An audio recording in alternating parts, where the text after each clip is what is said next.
জানিয়ে দেব এই মুহূর্তে হাতে থাকা তাজা সব বিশ্ব খবর। অস্ট্রেলিয়ার জাতীয় নির্বাচনে ক্ষমতাসীন প্রধানমন্ত্রী অ্যান্থনি আলবানিজের নেতৃত্বাধীন লেবার পার্টি জয়ী হয়েছে। পরাজয় স্বীকার করে নিয়েছে বিরোধী রক্ষণশীল লিবারেল পার্টির নেতা পিটার ডাউন। সেই সঙ্গে আলবানিজকে অভিনন্দনও জানিয়েছেন তিনি, খবর আল জাজিরার।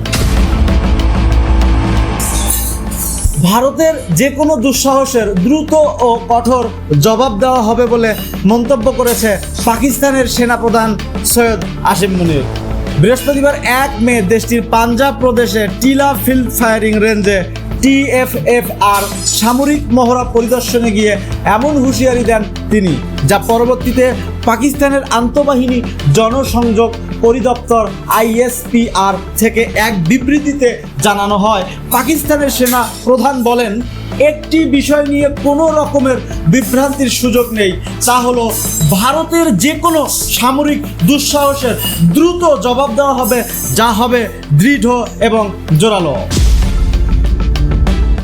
অন্যদিকে মধ্যপ্রাচ্যের উত্তেজনার খবর ইসরায়েলের ভূখণ্ড লক্ষ্য করে আবারও ক্ষেপণাস্ত্র হামলা চালিয়েছে ইয়েমেনের সশস্ত্র গোষ্ঠী হুতি। গত 25 ঘন্টায় ইসরায়েলের ভূখণ্ড লক্ষ্য করে এটি হুতির চতুর্থ হামলা। শনিবার 3 মে সকালে জেরুজালেম সহ বিভিন্ন শহরে শোনা যায় সতর্কতা সাইরেন।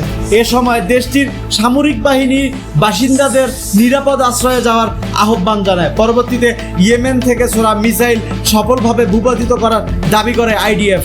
হামলায় এখন পর্যন্ত কোনো ক্ষয়ক্ষতির তথ্য পাওয়া যায়নি, তবে শেল্টারে যাওয়ার সময় হুড়োহুড়িতে একজন আহত হয়েছে বলে জানা গেছে।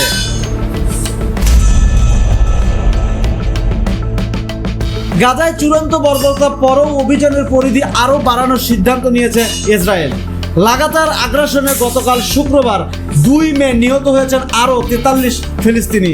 জাবালিয়ার উত্তরে ভয়াবহ হামলায় বিধ্বস্ত হয়েছে বেশ কয়েকটি বাড়িঘর। ধ্বংসস্তূপের মধ্যে থেকে উদ্ধার করা হয়েছে 5 জনের মরদেহ। শঙ্কা চাপা পড়ে আছে আরও অনেকেই। প্রয়োজনীয় সরঞ্জাম ছাড়াই চলছে উদ্ধার অভিযান। এদিকে গাজা সিটিতে হামলায় প্রাণ গেছে শিশুসহ 3 জনের, আহত হয়েছেন আরও অনেকেই। এমন পরিস্থিতিতে স্থল অভিযান বাড়ানোর পরিকল্পনা জানালো তেল আবিব।